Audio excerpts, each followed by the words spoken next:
Hello friends, welcome back to my channel Taste is Best। आजिर recipe होची green matar puri with भुगनी।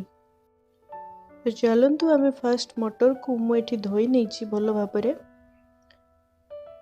एबे ताकू आम प्रेसर रे छाणी नबा।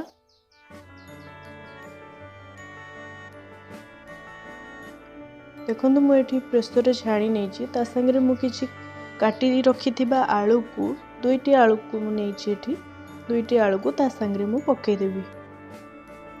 एबे सेथिरे स्वाद अनुसार लुण और हलदी एवं पानी को देदेवी।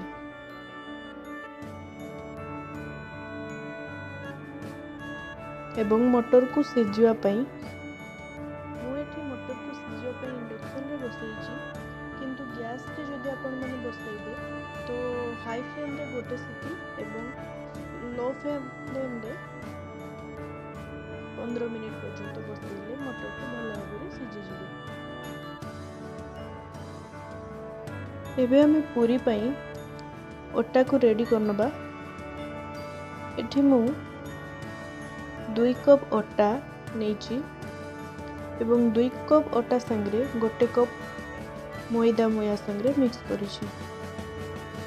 आपण चाहिले मैदा मिक्स न कले भी चलिबो।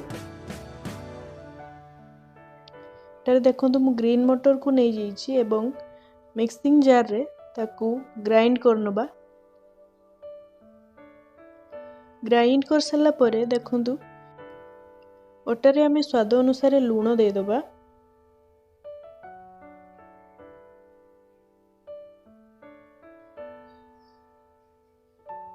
लूण को भल भाव ओटारे आम मिक्स करनबा।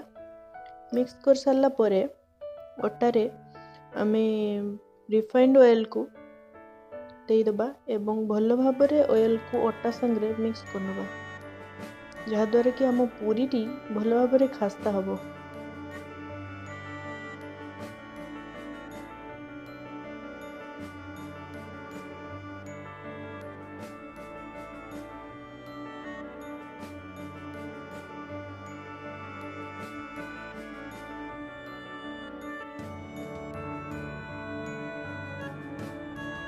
एबे आमे ग्रीन मटर रो प्यूरी को ऐसे ही ओटा संगे आमे मिक्स करनबा।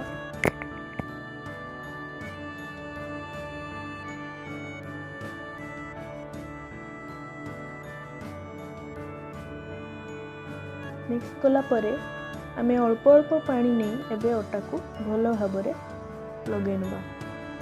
ओटा हमर दळिबा सरी गलानी। एबे ता ऊपर किछि रिफाइंड ऑयल को लगे किसी समय पे ताकू ढांकी नींबू जबरे ढांकी छाड़ी दबा।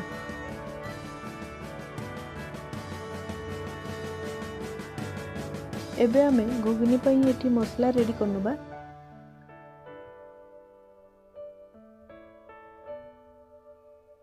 मैं दुईटी बड़ बड़ प्याज एवं रसुण किछि अदा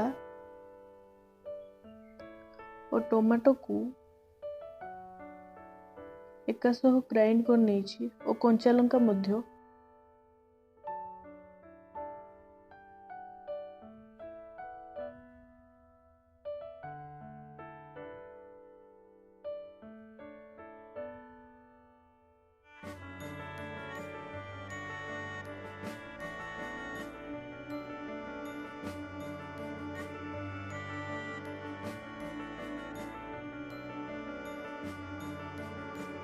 एबे हमें एटी मटर को चेक कर नबा सिझी कि नहीं।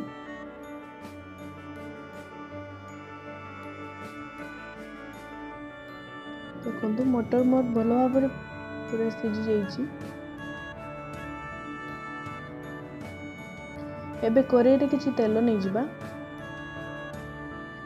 किछि कटा प्याज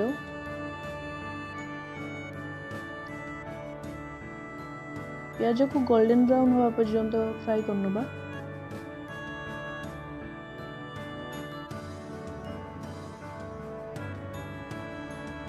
एबे सेथिरे मसला को जो ग्राइंड करी आमे रखी थिले मिक्सिंग जार रे ताकू एबे पके दबा।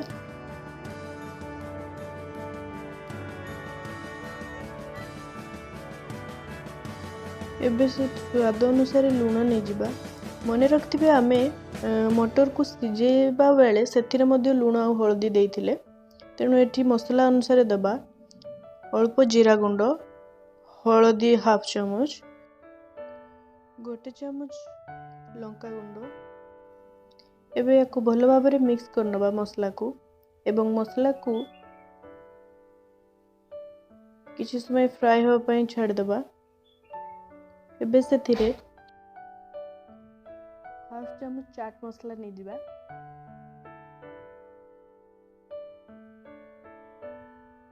एबे किछि कसूरी मेथी भल भाबरे मसला को मिक्स करनबा। देखंतु मसला हमर प्राय तो रेडी हो गलानी। एबे मटर सिजिथुआ मटर को पके नबा मसला रे एवं मिक्स करनबा।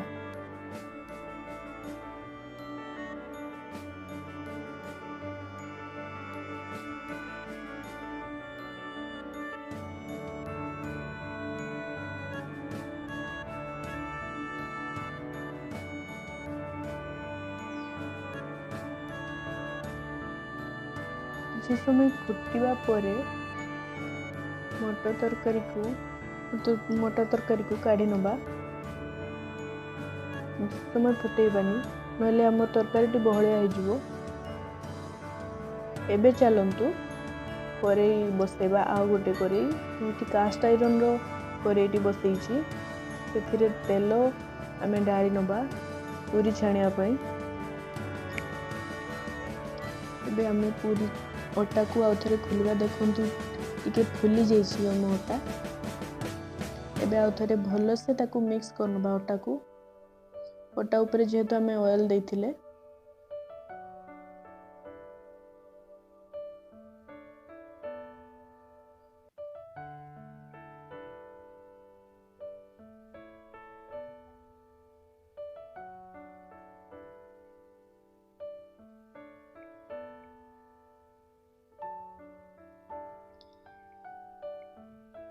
बे ऑयल नहीं कि हमें छोट छोट पूरी बेली नबा।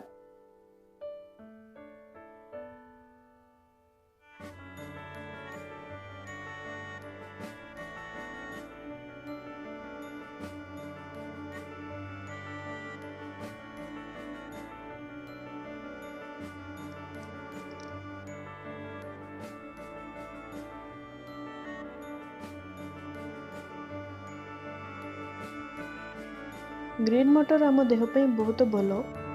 तेणु ग्रीन मटर पूरी मध्य आम देह पे बहुत भल। आपण मैंने निहाती ट्राई करिवे एवं मते जणैबे जे केमिति टेस्ट लागिला आ पूरीटी भल भाबरे हैला कि नहीं। एबे पूरी को आमे छाणी नबा। देखंतु केते बढ़िया फुलिछि ना मो पूरी।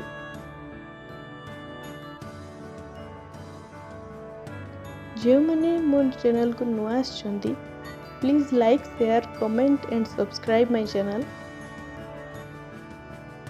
एवं निहाती ट्राई करंतु ग्रीन मटर पूरी विथ भुगनी एवं केमती लागिला मते निहाती जणैबे। Thank you.